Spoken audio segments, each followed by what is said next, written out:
নমস্কাৰ সাংবাদিক বন্ধুসকল, পোনপ্ৰথমে আপোনালোকক মই অভিনন্দন জ্ঞাপন কৰিছোঁ। আপোনালোকে ইয়াত আহিছে বহু কষ্ট কৰি। বিগত নিৰ্বাচনত মোক ভাৰতীয় জনতা পাৰ্টি, অসম গণ পৰিষদ আৰু BPF যিটো সন্মিলিত মৰ্চা আছে, NDA মৰ্চাৰ মোক প্ৰাৰ্থী হিচাপে ৰূপৈয়াত সমষ্টিত দিছিলে। প্ৰাৰ্থী হিচাপে দিয়াৰ পিছত আমি প্ৰতিদ্বন্দ্বিতা কৰিলোঁ, যথেষ্ট ভাল ফলাফল প্ৰদৰ্শন কৰিবৰ কাৰণে সক্ষম হৈছোঁ। কিন্তু পৰিতাপৰ বিষয় যে ভাৰতীয় জনতা পাৰ্টিৰ কেইজনমান মুষ্টিমেয় নেতাই আমাক কিন্তু সহযোগ কৰাৰ পৰিৱৰ্তে উল্টা খন্তি মাৰা আমাৰ পৰিলক্ষিত হৈছে। তেওঁলোকে যদি খন্তি নামাৰি যদি আমাৰ লগত সহযোগ কৰিলেহেঁতেন, আজিৰ দিনত কিন্তু ৰিজাল্ট আমাৰ হাতত থাকিলেহেঁতেন। আমি দেখা পাইছোঁ যে ভাৰতীয় জনতা পাৰ্টিৰ কিছু নিষ্ঠাবান কৰ্মী আমাৰ লগত সহযোগ কৰিছে আৰু কেইজনমান ব্যক্তি, কেইজনমান মুষ্টিমেয় ব্যক্তি যিসকলে দলৰ প্ৰাৰ্থিত্ব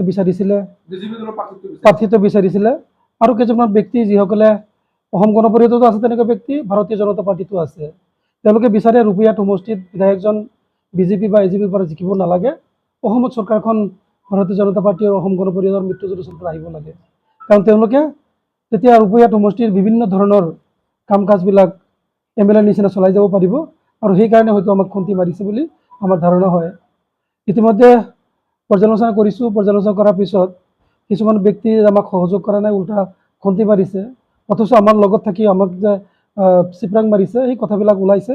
আৰু ইতিমধ্যে আমি আমাৰ দলৰ ঊৰ্ধ্বতন কৰ্তৃপক্ষ, ভাৰতীয় জনতা পাৰ্টিৰ ৰাজ্যিক সভাপতি, মুখ্যমন্ত্ৰী মহোদয় আৰু ডিষ্ট্ৰিক্ট সভাপতি, দুইজন ডিষ্ট্ৰিক্ট সভাপতিকে আমি জনাইছোঁ, প্লাছ RSSক আমি জনাইছোঁ, তথ্য সহকাৰে আমি RSSক জনাইছোঁ যে ভাৰতীয় জনতা পাৰ্টিৰ পৰা যিখিনি আমাৰ ব্যক্তি যিকেইজনৰ নাম আমি ক'ম আৰু ইতিমধ্যে সেই নামকেইটাৰ সেই ব্যক্তিকেইজনে আমাক সহযোগ কৰা নাই, বৰঞ্চ চিপৰাং মাৰিছে। আৰু যিহেতু চিপৰাং মাৰিছে, দলৰ আদৰ্শৰ বিপৰীতে গৈ পেলাই তেওঁলোকে কাম কৰিছে, তেওঁলোকক দলৰ পৰা তৎকালীনভাৱে বহিষ্কাৰ কৰাৰ ব্যৱস্থা কৰিব লাগে বুলি আমি দাবী উত্থাপন কৰিছোঁ। আৰু দাবী আমি উত্থাপন কৰিছোঁ, যদি দাবী নামানে আমি তেতিয়া ভাবিম যে ভাৰতীয় জনতা পাৰ্টিৰ জিলা সমিতিয়ে হওক বা ৰাজ্যিক সমিতিয়ে হওক, তেওঁলোকক এইটো উচতাই দিছে, উচতাই দিয়াৰ কাৰণেই তেওঁলোকে অসম গণ পৰিষদৰ প্ৰাৰ্থীৰ বিৰুদ্ধে কাম কৰিছে বুলি আমি ভাবিম।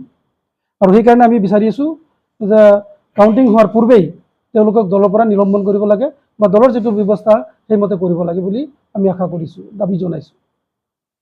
আমাক সহযোগ কৰা নাই অসম গণ পৰিষদৰ পৰা 1 নম্বৰ আছে আবু বকৰ ছিদ্দিক ডাঙৰীয়া, তেখেতে আমাক সহযোগ কৰা নাই, আমি এই অভিযোগ দিছোঁ, আমাৰ নিজৰে। 2 নম্বৰ দীপুল বৰা, এজন জিলা প্ৰতিনিধি আছে তুলিয়াবিবিজা জিপিৰ, তেওঁ আমাক সহযোগ কৰা নাই, চিপৰাং মাৰিছে। 3 নম্বৰ হৈছে আবু শ্বৰীফ, 4 নম্বৰ আব্দুল গনি, কছাৰীগাঁও আঞ্চলিকৰ সভাপতি, তেখেতক আমাক সহযোগ কৰা নাই। 5 নম্বৰ আছে শফিকুল ইছলাম, অসম গণ পৰিষদৰ, এই 5জন ব্যক্তি। ইয়াৰ পিছত আৰু 2-4জন ওলাব চাগে, কিন্তু প্ৰাৰম্ভিক যিখিনি আমাৰ আলোচনা হৈছে, যিখিনি পৰ্যালোচনা কৰা হৈছে, এই পৰ্যালোচনাত এই 5জনৰ নাম জল পটপটকৈ ওলাইছে, তেওঁলোকে আমাৰ দল বিৰোধী কাৰ্য কৰিছে।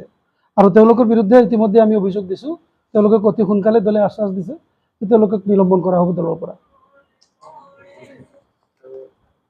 ভাৰতীয় জনতা পাৰ্টিৰ 2জন মণ্ডল সভাপতি, ৰূপহী মণ্ডল আৰু জুৰিয়া মণ্ডলৰ সভাপতি দিক্ৰমে দিবাকৰ বৰা আৰু ৰফিকুল ইছলাম, তেওঁলোকে দল বিৰোধী কাম কৰিছে, কাম কৰি তেওঁলোকৰ মিত্ৰতাৰ বিৰুদ্ধে কাম কৰি দলৰ আদৰ্শ জলাঞ্জলি দি তেওঁলোকে কোনোবাই UDF কৰিছে, এজনে কংগ্ৰেছ কৰিছে, এজনে UDF কৰিছে। আৰু তেওঁলোকৰ সোঁৱে বাৱে থকা মানুহখিনিক কোনোবাই UDFত যোগদান কৰাইছে, কোনোবাই কংগ্ৰেছত যোগদান কৰাই তেওঁলোকে দলক মিত্ৰ দলৰ প্ৰাৰ্থীক তেওঁলোকে খন্তি মাৰিছে, চিপৰাং মাৰিছে, আৰু সেইকাৰণে তেওঁলোকৰ বিৰুদ্ধে আমি অভিযোগ দিছোঁ। 3 নম্বৰ আছে Abul Hussain, 4 number Anwar Hussain, 5 number Salma Jasmine, 6 number Abu Bakar Siddique, যিটো চেলিম BJPৰ আল্টিগিনি জিলা পৰিষদ খেলিছে তেওঁ পৰিবাৰে, 7 নম্বৰ আব্দুল জলিল, 8 নম্বৰ এহিয়া আহমেদ, যিটো সম্পাদক জুৰিয়া মণ্ডলৰ, 9 নম্বৰ আব্দুল মজিদ ফাৰুকী, সম্পাদক ৰূপহী মণ্ডলৰ, 10 নম্বৰ নুৰ জামাল, BJPৰ নেতা। এই 10জন মানুহে আমাৰ লগত থাকি আমাক চিপৰাং মাৰা আমাৰ পৰিলক্ষিত হৈছে। আৰু আমাৰ হাতত যিখিনি তথ্য প্ৰমাণ আছে, সেই প্ৰমাণখিনি দেখা যায় যে তেওঁলোকে দল বিৰোধী কাম কৰিছে, মিত্ৰতা বিৰোধী কাম কৰিছে। BJPৰ যি আদৰ্শ, সেই আদৰ্শ জলাঞ্জলি দি পেলাই তেওঁলোকে তেওঁলোকৰ মিত্ৰজোঁটৰ প্ৰাৰ্থীৰ বিৰুদ্ধে কাম কৰিছে, আৰু সেইকাৰণে তেওঁলোকৰ বিৰুদ্ধে আমি অভিযোগ দিছোঁ। আৰু তেওঁলোককো দলৰ পৰা যিখিনি ডিচিপ্লিনাৰী একশ্যন ল'ব লাগে সেইখিনি আমি আশা কৰিছোঁ।